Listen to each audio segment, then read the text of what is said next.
Good evening, ladies and gentlemen. Thanks for joining us on the primetime news on Equinoxe Television.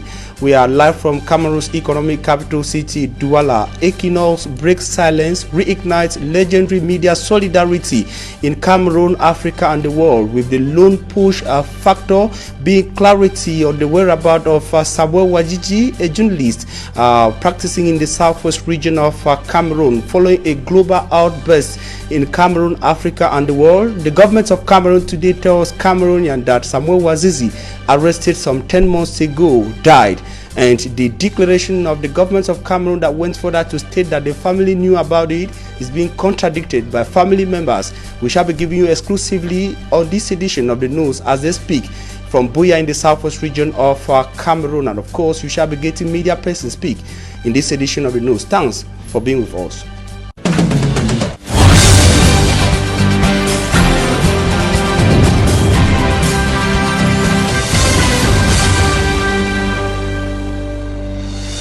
You are on to the main newscast on Equinoxe Television. In the English language, we are broadcasting from Cameroon's economic capital city, Douala. I give to you a reading of the declaration of the government of Cameroon on the whereabouts of journalist Samuel Wajiji, as was presented to the Cameroonian public today, read on Cameroon's national radio station. I take the reading given by the government of Cameroon through the Ministry of Defense. The Ministry of Defense of the Republic of Cameroon hereby communicates on Saturday, August the 3rd, 2019 in Equinoxe, the security forces proceeded during a security operation on the ground to the arrest of Mr. Samuel Abue Ajikia, alias Samuel Wajiji, suspected of having connections with terrorists and complicity on terrorist act. After thorough investigation, elements of the security forces had established that the latter, claiming to be a presenter on a television or a local television station, was in fact a logistician for various terrorist groups operating in the heights of Mountains Lions, that's in Buea, more precisely from the entrenched camps of Masuma and Wonya Mukumba. That is, he also coordinated the logistical operation of other terrorist groups operating in the Fako division, including the 21-man squad of life, one for all, and the Fear of the Mountains, known as the Special Terrorist Task Force. On August the 7th, 2019, the security forces had put the aforementioned at the disposal of the 21st Motorized Infantry Brigade, that is the 21st BIM, for operational use. That's for operational use. Therefore, he was transferred to the Central Criminal Investigation Services of the National Gendarmerie on August the 13th, 2019 via the Military Security Division in accordance with standard procedures. Upon arrival in Yaoundé, Mr. Samuel Abue Ajikia was feeling feverish. Thus, the Military Security Division placed him at the disposal of the Military Hospital, Military Region Number 1 in Yaoundé, for consultations and appropriate care. Unfortunately, his state of health will deteriorate as the days go by until early morning on Saturday, August 17, 2019, when the doctor certified that he died at 2:30 a.m. in the nation's political capital, Yaoundé. The death certificate issued by the hospital clearly stated that Samuel Abue Ajikia, born on June the 6th, 1984 in Moliko, died on August the 17th, 2019 as a result of a severe sepsis. As a matter of fact, he died as a result of the severe sepsis and not from any act of torture or physical abuse. It is worth mentioning that the latter had maintained in close contacts with his family from Buea to Yaoundé, and that even from the sick bed to Yaoundé, to the Yaoundé Military Hospital, Military Region Number 1, he exchanged regularly with several of his family members and and close relatives. Once his death was confirmed, his body was deposited at the same on the same day at the Yaoundé Military Hospital, Military Region Number 1, a mortuary located at the Yaoundé Training Center in Equinoxe neighborhood, Yaoundé 4 subdivision, and family members were immediately informed. We are sorry to note that the family has since not undertaken any step for the funeral arrangement. 10 months later, some national and international media and non-governmental organizations with well-known editorial lines and affiliations take offense in the unison as a pseudo disappearance, which is actually the case. They even go far, drawing a supposed parallel with the current socio-political convulsion that is ignited in certain countries overseas. This new episode to demonize our defense and security forces clearly seem to be part of a programmed logic to demoralize them or even demonize them in the conduct of their mission. That is their mission to defend the territorial integrity of Cameroon and protect the people of and their properties in Cameroon. A reading of the declaration of the government of Cameroon today on the whereabouts of Samuel Wazizi. Contrary to the claim, or rather the facts declared by the government of Cameroon, the family members were immediately informed when Wazizi died. His brother and spokesperson of the family, speaking from Boya, said they had no information and have never been called to be informed that Samuel Wazizi died. They spoke to Derek Jato in Boya. Yes, my name is Abu Henry Ndoga. I be the senior brother of Wazizi. As I Wazizi be there for Moya police, they take for Moya police. They never ever call we. If you get in touch with Wazizi, we never ever get them. Since they carry come out, I try to follow up, going up right to 21 battalion. I go to for day, they drive me for them. The driver said they never ever lock, they need lock person for day.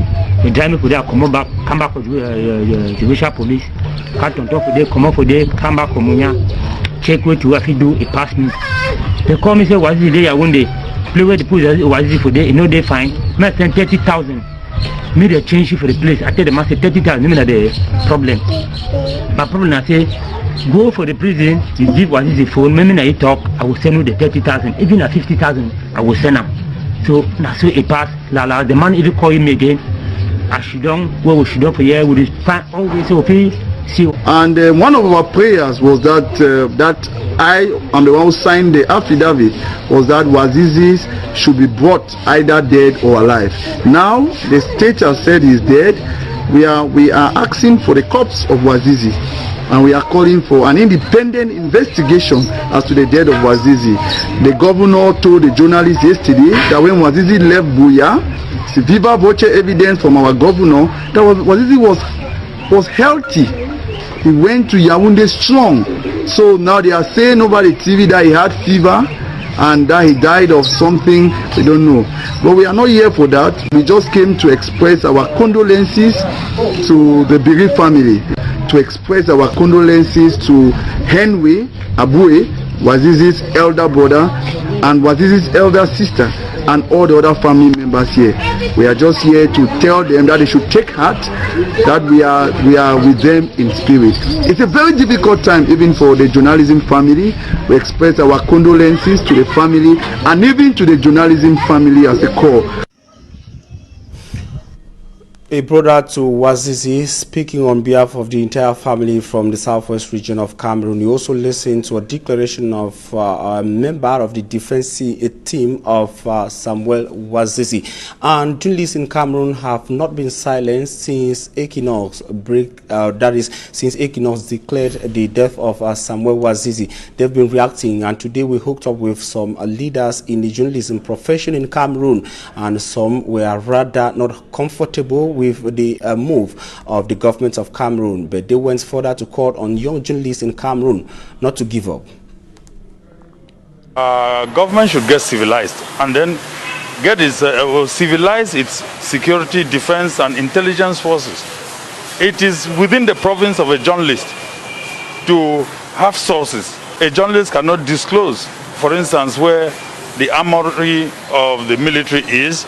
There are certain military secrets that we can never disclose. So they should also understand that within our practice, we have sources. And I think it is a very shocking and outrageous thing. And the only good thing is that it has made Samuel Wazizi a hero. Because I think the torture that he underwent either means that he hadn't the information the government was looking for, or the security intelligence forces were looking for, or he refused to disclose his sources. And that is the ultimate price a journalist pays.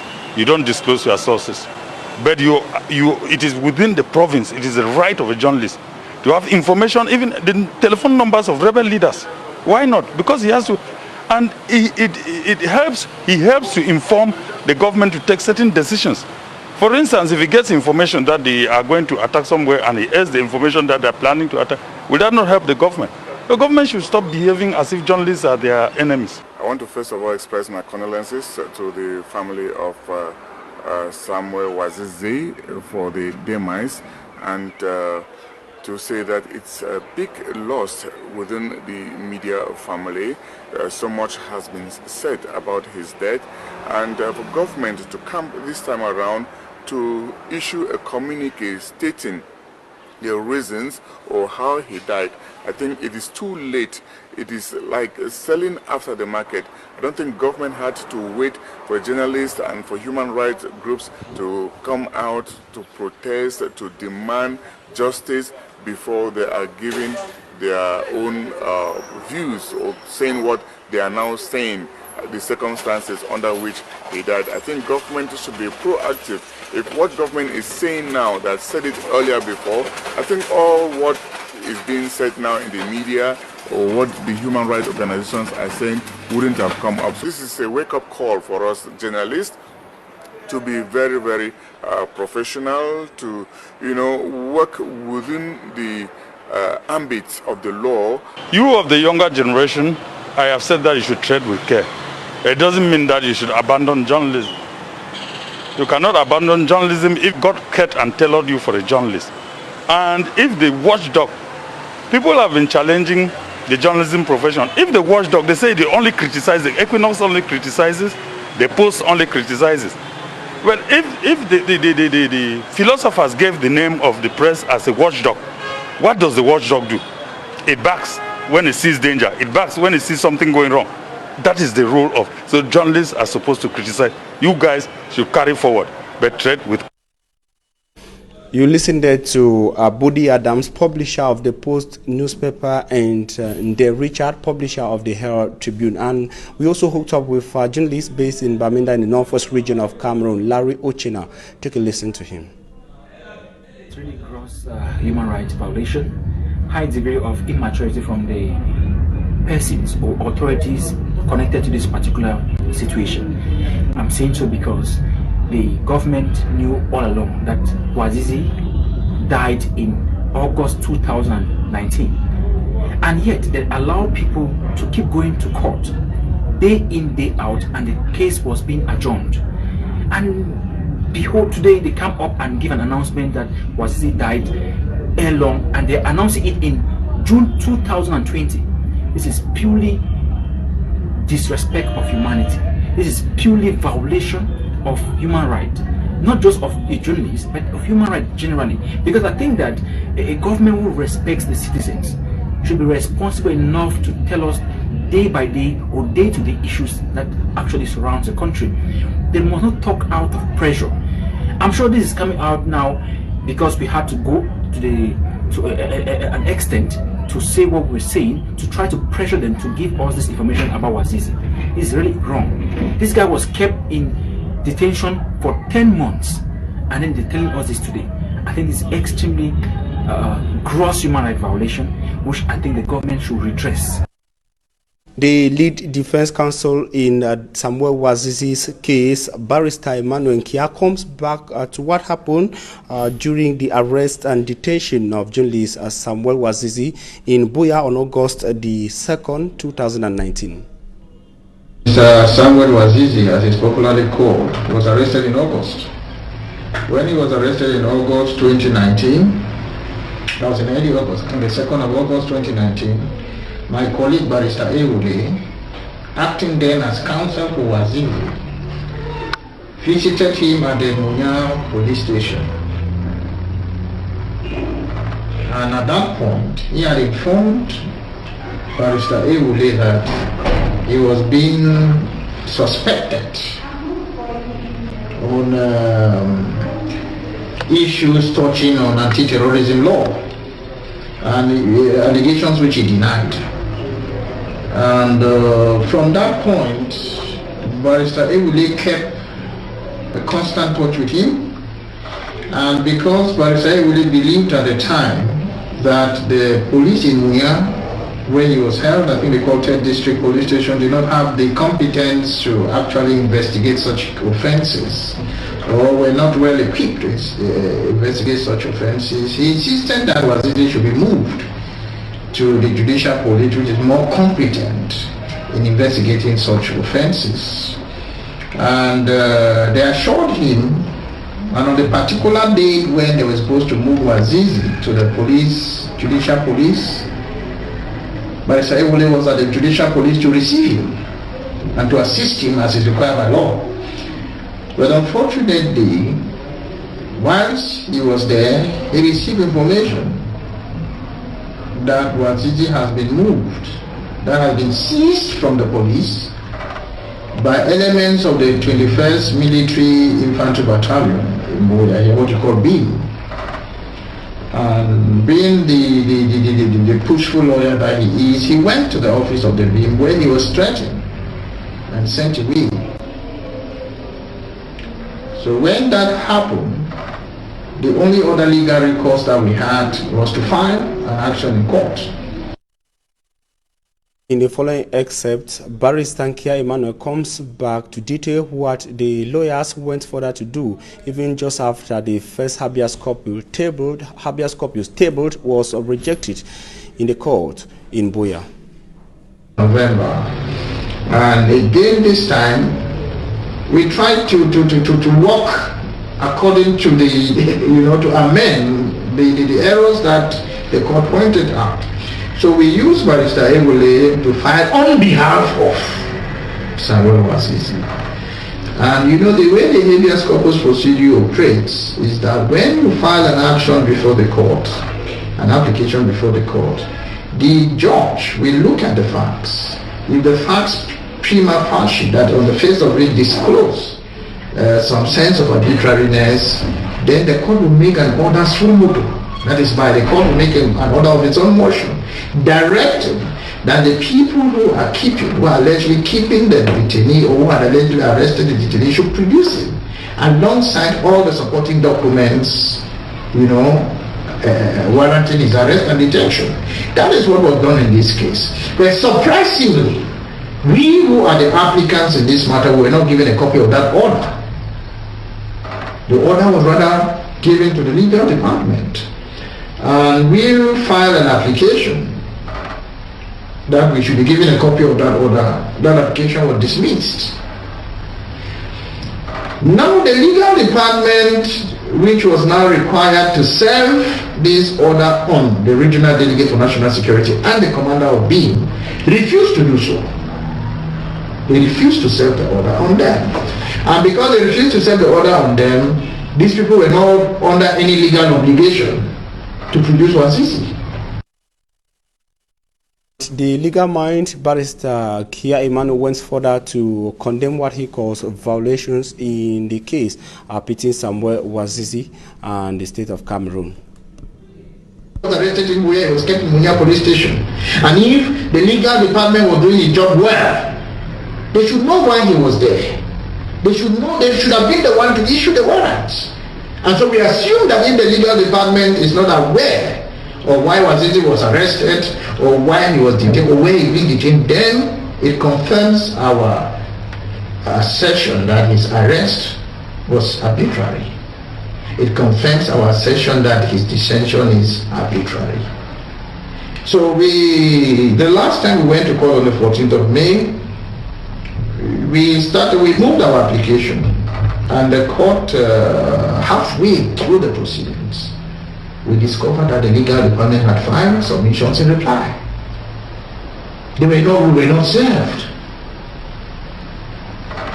And we told them, we objected and drew the attention of the court that we could not be doing a case by ambush. The legal department cannot file a reply to our application and we are not given a copy.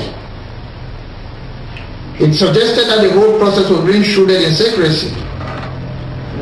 At that point, the court ordered that we should be given a copy. We served in court and we requested for time to reply to what the legal department had argued. And they gave us time, we replied, and on the 28th of May, we went to court to adopt our submissions in reply to the Barrister Nkia Emmanuel, lead counsel in the case between Samuel Wazizi and the state of Cameroon. I remind you that you also listened to the voice of Barrister Ewube that spoke just after the declaration of the senior brother to be highlighted and should be made clear as far as the information published by Equinoxe Television is concerned, as far as the work being done by Equinoxe Television is concerned, as far as the Samuel Wazizi case is concerned. The first thing that should be noted is that the release of the Ministry of Defense comes to confirm, number one, the death of Samuel Wazizi. Equinoxe Television revealed this information, and the Ministry of Defense has confirmed that Samuel Wazizi is effectively dead. Second thing is that Equinoxe Television said Samuel Wazizi died in 2019,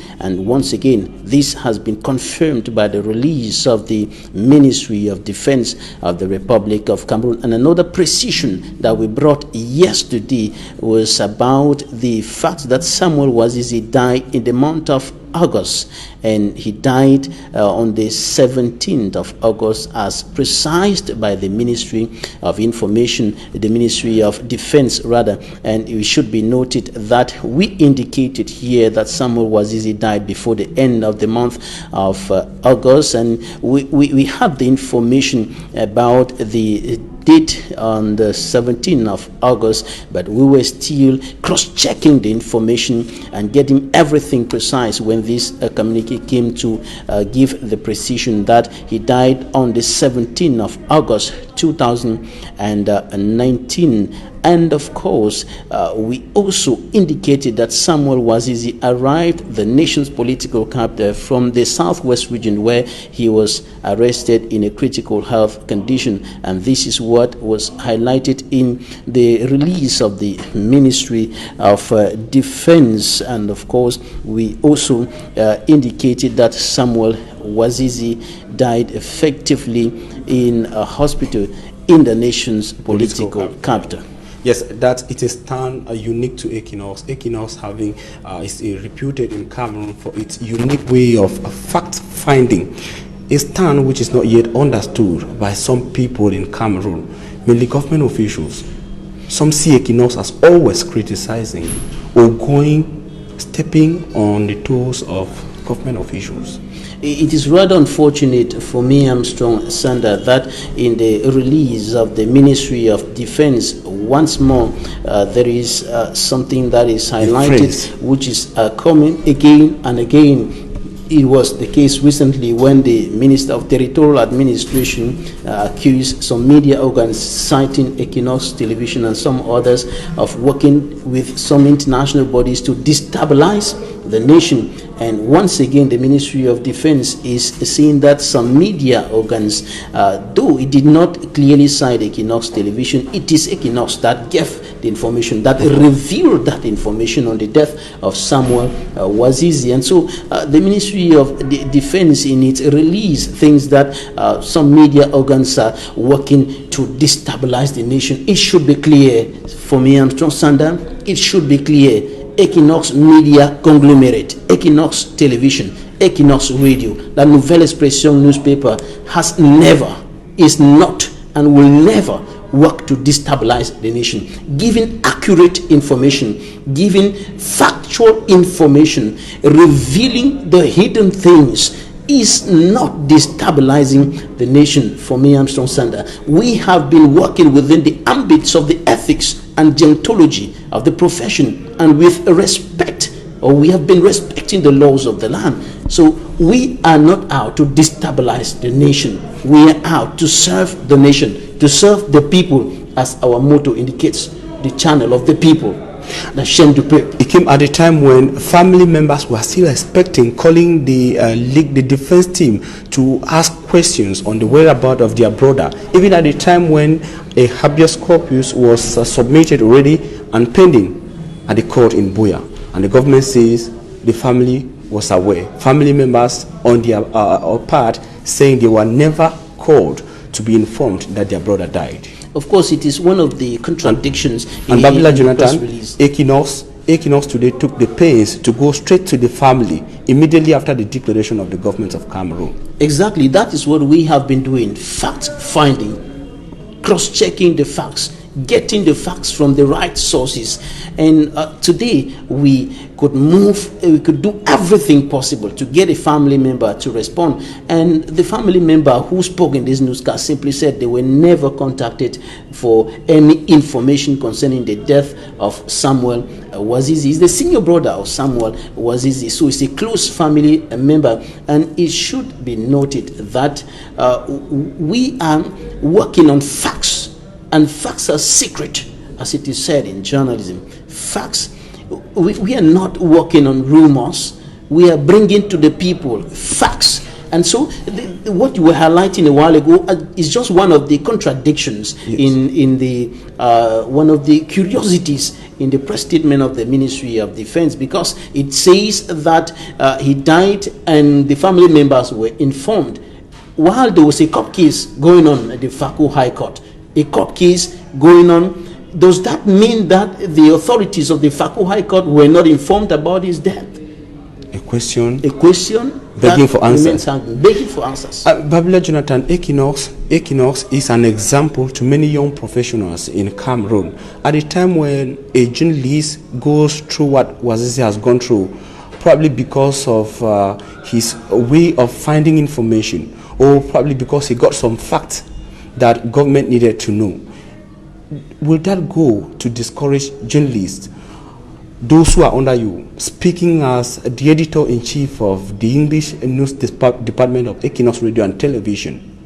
In your journalists, your guys who will always go to the field to investigate, should they be discouraged at this point in time to see what a young journalist has gone through, like Samuel Wazizi? It is true that the atmosphere, the climate in which we are working in Cameroon is quite difficult, and it's not very much different from what is happening in other parts of the world. But it shouldn't discourage anybody. It shouldn't discourage journalists in Cameroon. It shouldn't discourage those who are coming up. I remember when I told my father some years ago that I was going to study journalism, he said, no, journalists are dying, you can't go to study journalism and so on, they're going to kill you and so on. I said, no, I'm going to be a journalist, and I'm a journalist, and I'll always be a journalist. And I'm telling all the young people who are out there and all the journalists to keep their heads high and to continue working, but making sure that in the work that we're doing on a daily basis, we respect the ethics and deontology of the profession. We respect the laws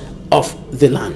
And that is what we are doing here. Thanks very much, senior journalist Babila Jonathan. We remind our viewers that you are the editor-in-chief of the English News Department of Equinoxe Radio and Television. Thanks very much, Babila Jonathan. Thank you.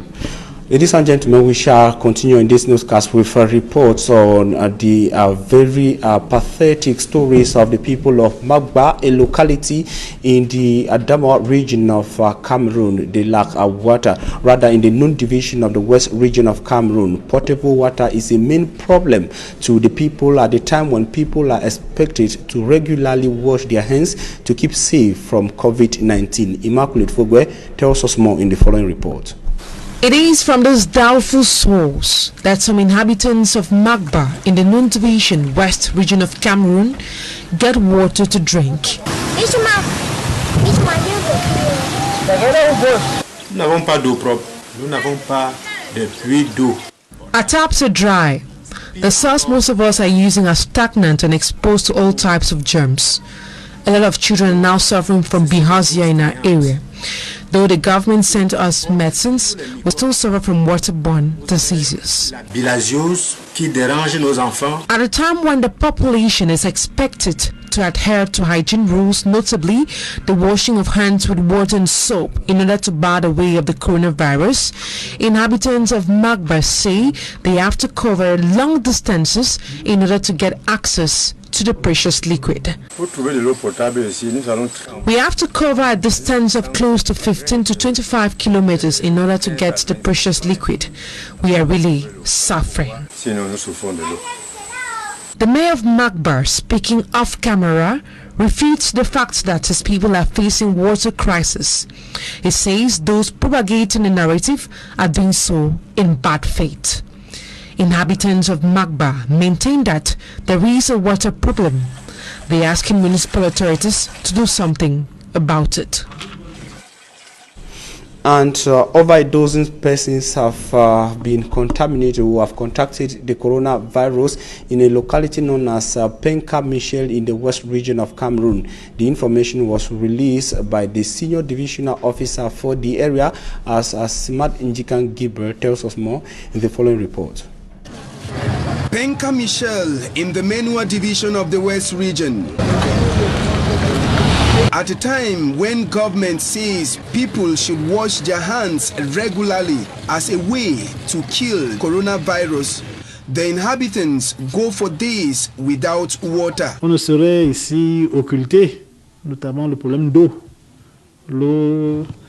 Water is our major preoccupation here, because it is rare. Nous avons notre station de captage, la station. The only company that supplies water does that 2 to 3 times a week, but they don't even succeed to satisfy the entire village.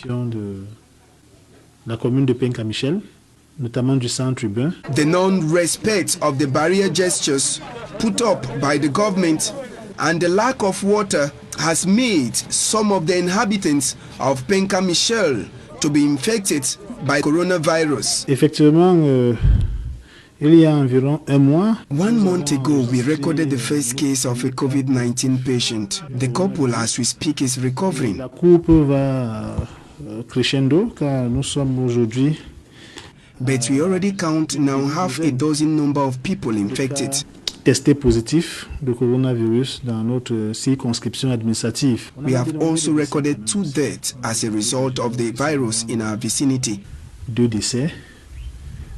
They refused taking the medical instructions. Positifs et qui n'ont pas voulu prendre en compte toutes les prescriptions gouvernementales. Unfortunately, notwithstanding the orders passed by administrative authorities of Penka Michel as a way of stopping the spread of the virus, the population find it difficult to adhere. Nous avons interdit les funérailles. We have stopped funeral celebration and large gatherings, but it's not going well with our population. Nos populations, ça ne passe pas facilement.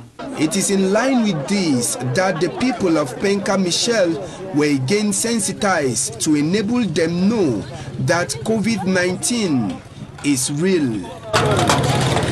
Coming up is Talking Point.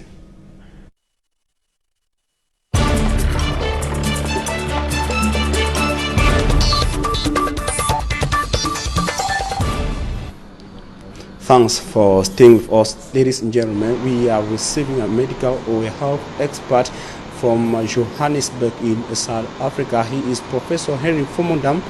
Professor, thanks for joining us on the Primetime News on Equinoxe Television. Thank you very much.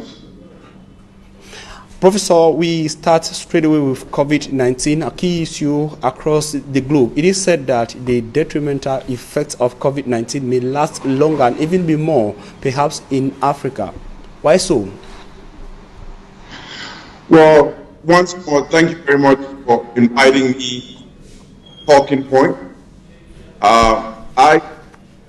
It's definitely a very true statement because earlier on, when COVID-19 broke out globally, it was thought that it wasn't going to affect the black race.